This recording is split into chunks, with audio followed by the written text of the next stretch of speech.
Salam saudara yang dikasihi Tuhan, senang boleh menjumpai kembali saudara di kesempatan kali ini. Dan masih dalam ibadah online, kita telah ada di minggu ke-18. Ya, saya menghitung ada di minggu ke-18 selama ibadah online. Jadi udah 18 kali kita ibadah online. Ya, saudara, dan saya berdoa dalam keadaan seperti ini, kondisi saudara baik-baik saja, dan percaya Allah yang kita sembah adalah Allah yang terus menyertai kehidupan kita. Sebelum kita masuk dalam pemberitaan firman Tuhan di kesempatan hari ini, mari saya mengajak saudara tundukkan kepala, kita ambil waktu sejenak untuk kita datang menghampiri tahta kasih karunia Tuhan. Mari kita tundukkan kepala, kita berdoa di hadapan Tuhan. Bapa, kami bersyukur oleh anugerah Tuhan. Kembali di minggu ini kami boleh mendengarkan kebenaran firman-Mu. Bapa, biar hari ini Tuhan, saat ini Tuhan, kebenaran-Mu akan sungguh-sungguh memberkati kehidupan kami. Kebenaran-Mu akan sungguh-sungguh menolong kami. Dan kebenaran-Mu mengarahkan kami kepada seluruh maksud kekal-Mu. Keberadaan kami, bahkan semua perjalanan kehidupan kami di hari-hari ke depan, Tuhan akan dapati kami menjadi pelaku-pelaku firman-Mu dan menjadi pribadi yang menggenapi firman-Mu dalam kehidupan kami. Terima kasih, kami memberi ruang kepada pekerjaan Roh Kudus berkarya di setiap hati, di setiap tempat ruang di mana kami pakai, kami gunakan, dimanapun kami semua berada saat ini. Kami serahkan waktu ini ke dalam tangan Tuhan. Hanya di dalam nama Yesus kami berdoa, mengucap syukur. Haleluya. Amin. Amin. Saudara, di kesempatan hari ini saya mau berbagi satu pelajaran, satu topik yang saya beri judul Perjalanan Seorang Murid. Ya, sekali lagi saya beri judul Perjalanan Seorang Murid. Ya, sebelum kita akan melihat beberapa ayat penting, ya, saudara tentunya udah mengetahui bahwa murid, ya, adalah sebuah kata penting, ya, yang akan kita temukan pada saat perjalanan Yesus ada di muka bumi. Dan dari kata murid inilah, ya, muncul yang namanya discipleship, ya, pemuritan, ya. Pemuritan akar katanya disciple, murid, ya. Nah, untuk mengantar saudara kepada apa yang sebenarnya yang kita akan bisa temukan, kita bisa lihat perjalanan seorang murid. Mari saya mau mengajak saudara melihat Kisah Rasul pasal yang ke-11 ayat 26. Kitab Kisah Rasul pasal yang ke-11 ayat 26. Mereka tinggal bersama-sama dengan jemaat itu 1 tahun lamanya. Ya, saya nggak tahu buat saudara 1 tahun itu kurun waktu yang lama atau cepat. Ya, beberapa dari Anda berkata cepat, beberapa dari Anda berkata tidak terlalu lama, tidak terlalu cepat. Tapi seringkali kita mendengar, wah, tahun ini nggak kerasa ya, begitu cepat. Ya. Nah, Alkitab menulis mereka tinggal bersama-sama dengan jemaat itu 1 tahun lamanya. Siapakah mereka? Para rasul tentunya. Selama 1 tahun, Alkitab berkata, menulis sambil mengajar banyak orang. Di Antiochialah, murid-murid itu untuk pertama kalinya disebut Kristen. Menarik, di Antiochia untuk kali pertama kali kumpulan murid-murid itu, kumpulan para rasul ini di Antiochia yang selama 1 tahun untuk pertama kali disebut Kristen. Berarti selama mereka tinggal di Antiochia, mereka berada di lokasi itu, ada sebuah gaya hidup yang menarik perhatian. Ada sebuah gaya hidup yang membuat orang tertarik dengan kehidupan mereka. Sampai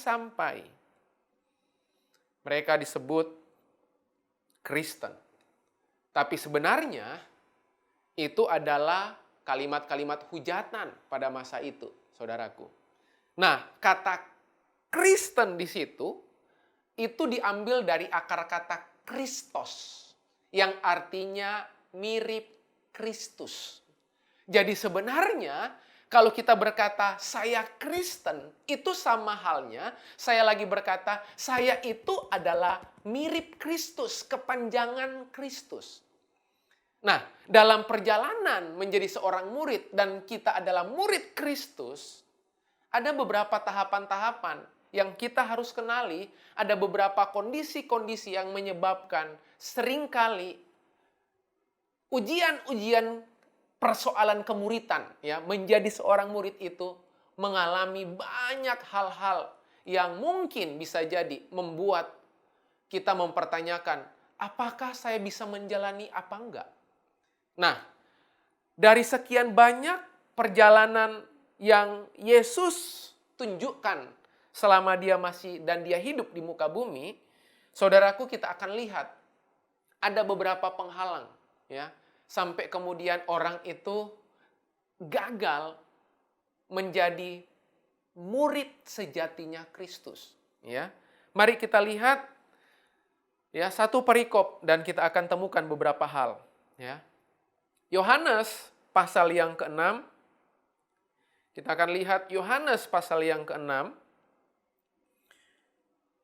Ya, sembari saya membuka Alkitab saya, saudara bisa membuka Alkitab saudara juga.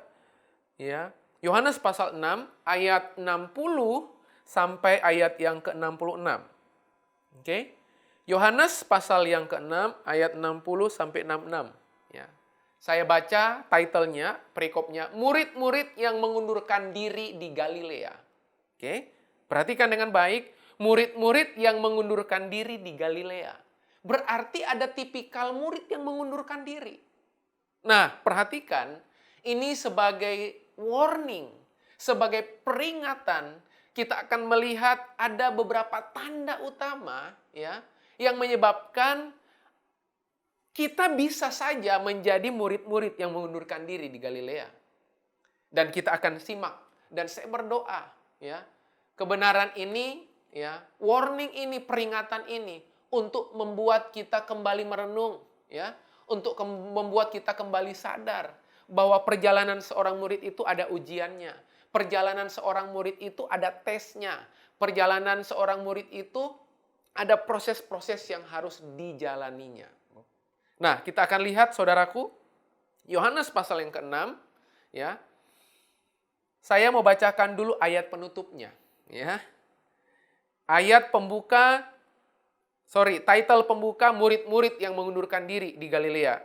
Namun ayat penutupnya di ayat 66 dari Yohanes pasal 6 menulis mulai dari waktu itu. Oke? Mulai dari waktu itu. Nah, bicara waktu, mulai dari waktu itu berarti sebelum waktu itu aman.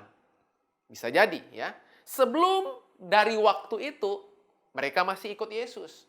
Tapi mulai dari waktu itu berarti ada sebuah proses waktu, ujian waktu yang dialami oleh murid-murid yang ada di Galilea.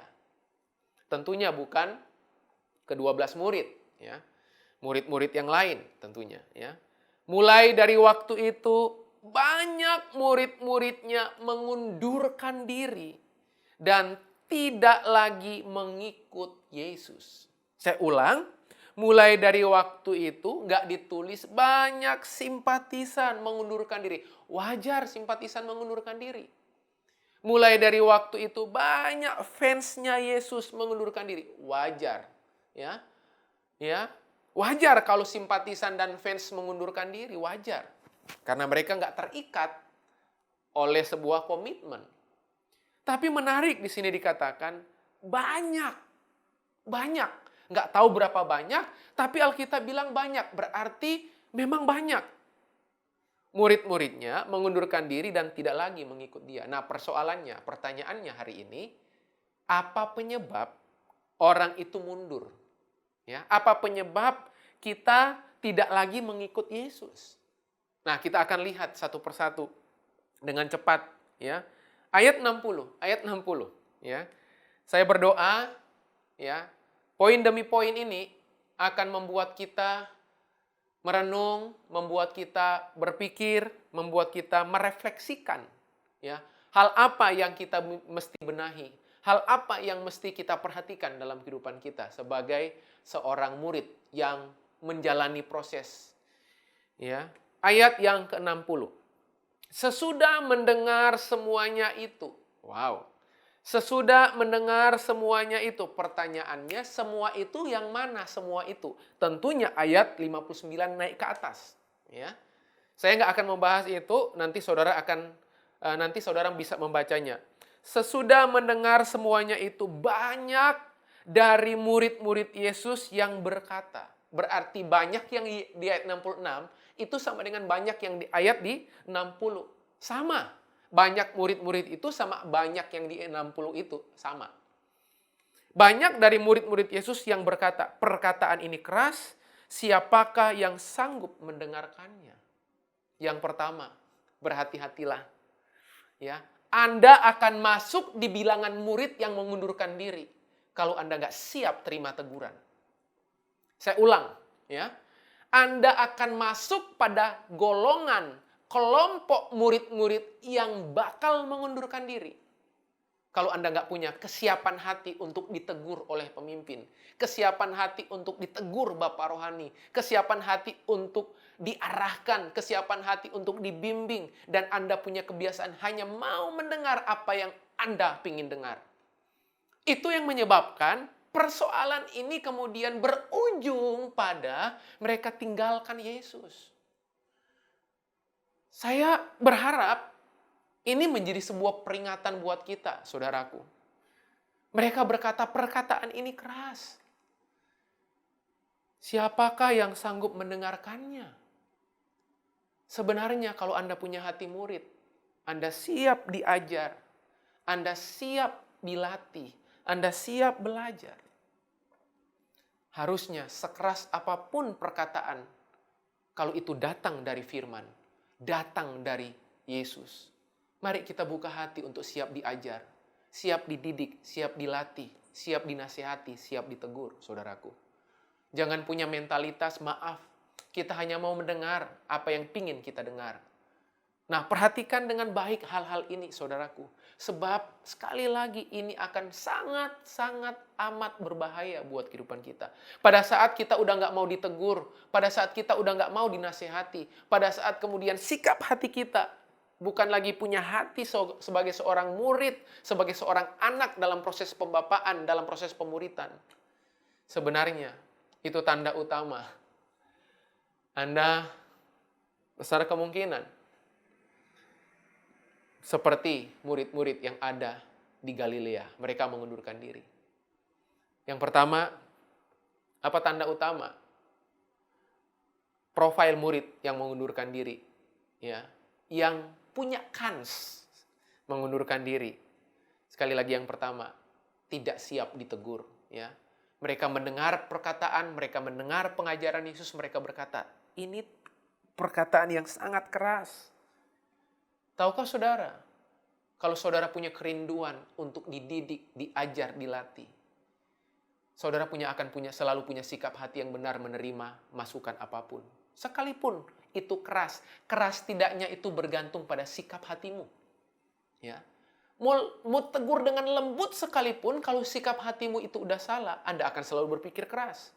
Bahwa itu perkataan keras. Tapi kalau sikap hatimu benar, sebagai seorang murid, sebagai seorang anak, mau sekeras apapun, Anda akan punya respon hati yang benar. Bahwa Anda tetap akan terus mencintai firman-Nya. Bahwa Anda akan tetap terus mengikuti kehendaknya dalam kehidupan saudara. Sekali lagi, tanda yang pertama adalah tidak siap ditegur. Tidak siap berproses. Ya. Dan saya percaya, namanya proses pasti ada hasil. Ya. Proses dan hasil itu dua hal yang sama-sama penting. Saya ulang. Proses dan hasil adalah dua hal yang sama-sama penting. Berhasil itu hanya persoalan waktu. Sementara berproses itu persoalan setiap waktu. Saya ulang kalimat saya. Oke? Ya. Berproses dan berhasil, proses dan hasil adalah dua hal yang sangat penting. Kalau berhasil, itu hanyalah persoalan waktu, saudaraku. Sementara berproses, itu adalah persoalan waktu demi waktu. Makanya, saudaraku, sedihlah ya kalau Anda tidak berproses. Jangan pernah sedih kalau Anda tidak berhasil. Sedih yang sesungguhnya itu kalau Anda tidak berproses. Karena berhasil itu hanya persoalan waktu. Orang yang siap berproses pasti siap berhasil. Orang yang siap berproses pasti terlihat hasilnya. Makanya mari kita menjadi murid yang berproses. Ya. Mari cintai proses dalam kehidupan saudara. Ayat 61. Yesus yang di dalam hatinya tahu, ya, tentunya Yesus tahu, sekalipun mereka kasakusuk, bahwa murid-muridnya bersungut-sungut tentang hal itu, berkata kepada mereka, adakah perkataan itu menggoncangkan imanmu? Lihat. Yesus kemudian bertanya, adakah perkataan itu menggoncangkan imanmu? Tapi sebelum Yesus bertanya demikian, kalimat di atasnya, Yesus yang di dalam hatinya tahu bahwa murid-muridnya bersungut-sungut. Kalau yang pertama, tidak siap ditegur. Oke, yang kedua, hati-hati. Hidup dalam persungutan. Ya, Anda komplain, Anda ngomel, ya, hidup dalam persungutan, ya. Berhati-hatilah, di bagian ini Yesus dengan jelas tahu apa yang ada di dalam hati kita. Tahu apa yang di dalam hati murid-murid yang nantinya akan mengundurkan diri. Nah, makanya coba lihat. Orang yang nggak siap ditegur, pasti ujungnya spirit persungutan muncul. Ya, saya masih pada poin yang pertama, saudaraku. Sekali lagi, orang yang tidak siap ditegur, tidak siap berproses dalam perjalanannya sebagai seorang murid, yang muncul adalah persungutan, ketidakpuasan, persungutan. Ayat 62. Dan bagaimanakah jikalau kamu melihat Anak Manusia naik ke tempat di mana ia sebelumnya berada? Yesus sekali lagi bertanya. Ya, ayat 61, adakah perkataan itu menggoncangkan imanmu? Dan bagaimanakah jikalau kamu melihat Anak Manusia naik ke tempat di mana ia sebelumnya berada? Ayat 63. Rohlah yang memberi hidup, daging sama sekali tidak berguna. Sekali lagi, daging sama sekali tidak berguna. Perkataan-perkataan yang kukatakan kepadamu adalah roh dan hidup. Makanya dengar baik-baik. Murid yang punya kerinduan untuk menerima perkataan yang berisi roh dan memberikan kehidupan, memang kecenderungannya, lihat, akan selalu bertabrakan dengan keinginan daging kita. Makanya mereka nggak siap. Kenapa mereka nggak siap? Karena sekali lagi, mereka hanya mau mendengar apa yang mereka ingin dengar. Dan tentunya, berhati-hatilah, ya. Ya, seorang Billy Graham pernah menulis, ya, inti dari pemuritan adalah teguran. Menarik sekali, saudaraku, ya. Inti dari pemuritan adalah teguran. Dan memang terlihat di Yohanes pasal 6 ayat 60 ini, bahwa murid-murid pada akhirnya mengundurkan diri karena mereka nggak siap ditegur. Mereka nggak siap dinasihati oleh pemimpin, nggak siap, ya, dinasihati, ditegur oleh Bapak Rohani. Saya lanjut. Ayat 64. Tetapi di antaramu ada yang tidak percaya. Sebab Yesus tahu dari semula. Yesus tahu dari semula siapa yang tidak percaya dan siapa yang akan menyerahkan dia. Oke? Dia mengerucut kepada satu nama tentunya yang saudara tahu. Ayat 65, saudaraku. Ya. Lalu ia berkata, sebab itu telah kukatakan kepadamu, tidak ada seorang pun dapat datang kepadaku kalau Bapa tidak mengaruniakannya kepadanya. Rupa-rupanya kalimat itu sebelum kita pindah ayat 66 tidak membuat keadaan hati mereka berubah. Harusnya, saudaraku, begitu Mereka mendengar, tidak ada seorang pun dapat datang kepadaku kalau Bapa tidak mengaruniakannya kepadanya. Berarti mereka harusnya tahu bahwa tidak mungkin orang menuju Bapa kalau nggak lewat Yesus. Jadi secara terang-terangan Yesus telah menunjukkan itu. Tapi justru kalimat penutupnya, mulai dari waktu itu, banyak murid-muridnya mengundurkan diri dan tidak lagi mengikut dia. Hari ini, saudara, saya sekali lagi mau mengingatkan, dan sekali lagi hanya mau mengingatkan, ya, bahwa hati-hati, ya, kualitas murid kita, kualitas kita sebagai seorang murid Kristus akan diuji oleh yang namanya teguran. Akan diuji oleh yang namanya nasihat. Akan diuji oleh yang namanya perkataan-perkataan yang ayat 60 tadi katakan. Perkataan ini keras, siapa yang sanggup mendengarkannya? Saudara, kalau saudara rindu bertumbuh, mari biasakan dirimu untuk mau mendengar sesuatu yang mungkin tidak sesuai dengan apa yang Anda mau. Yang mungkin tidak sesuai dengan apa yang Anda harapkan. Ya. Mari kita berproses dengan baik di masa-masa ini, di waktu-waktu berikutnya. Karena yang namanya murid pasti ada ujiannya. Yang namanya murid melewati sebuah proses. Dan proses itu namanya teguran. Proses itu namanya nasihat. Dan ingat, kunci menang dari teguran, kunci menang dari nasihat, miliki sikap hati yang benar. Ya, sekali lagi, sekeras apapun tegurannya, kalau Anda punya sikap hati yang benar, teguran itu akan menumbuhkan Anda. Tapi selembut apapun tegurannya, membuat Anda akan marah. Kenapa? Karena itu lahir dari sikap hati yang gak benar di hadapan Tuhan. Hari ini sederhana, saudaraku, saya cuma mau mengingatkan, mari kita jadi murid Kristus yang Kristos tadi, mirip Kristus. Ya, terlihat dari apa? Gampang. Kalau dari ayat ini, saya cuma memberikan sebuah nasihat, warning sekaligus. Bahwa mari miliki hati yang siap diajar, siap dinasihati, siap ditegur, siap diberitahu. Dan jangan sampai kita hanya mau mendengar apa yang mau kita dengar. Saya berdoa pada kesempatan saat ini. Mari, ya, poin ini sederhana, singkat. Tapi saya berdoa poin ini akan menolong dan memberkati kehidupan saudara.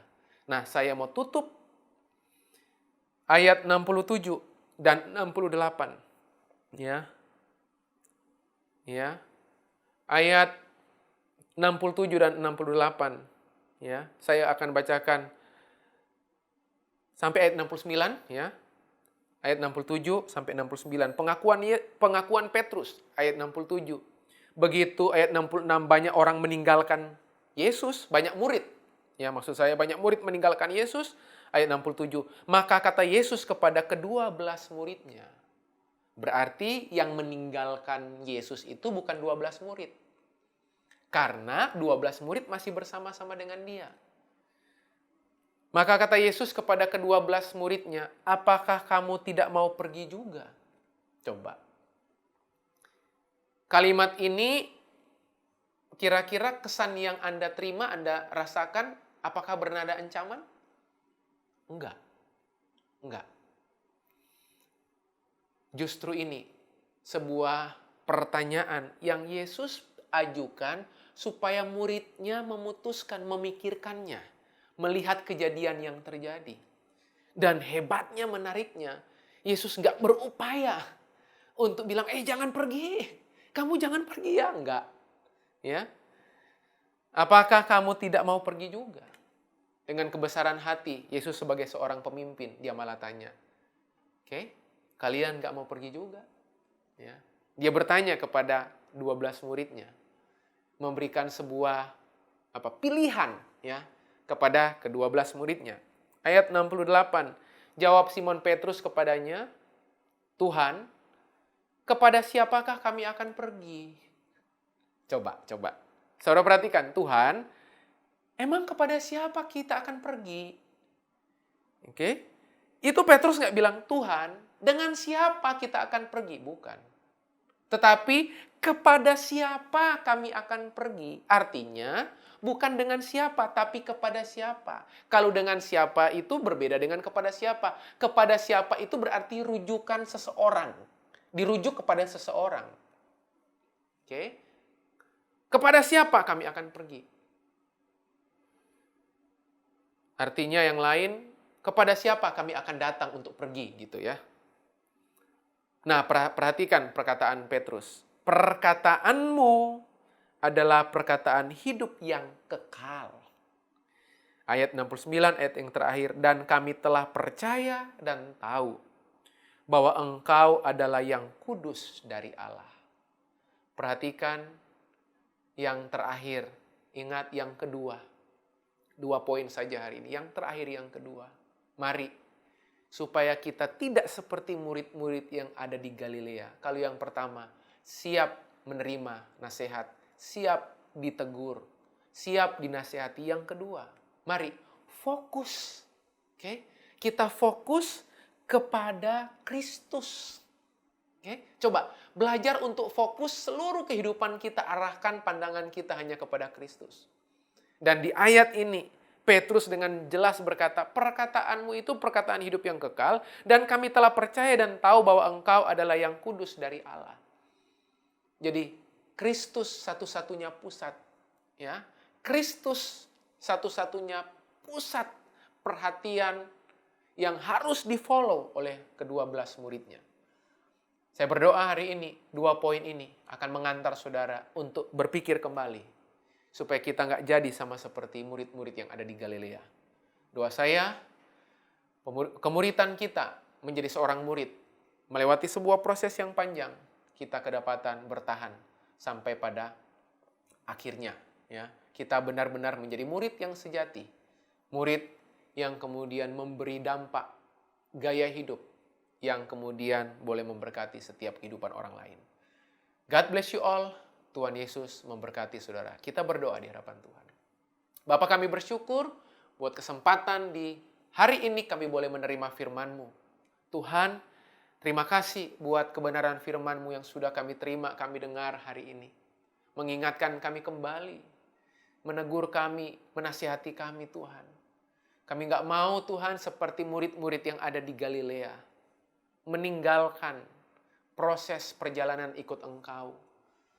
Kami mau siap menjadi murid yang siap dinasihati, siap diarahkan, ditegur, diberitahu. Kami mau punya sikap hati yang benar, sikap hati yang siap ditegur.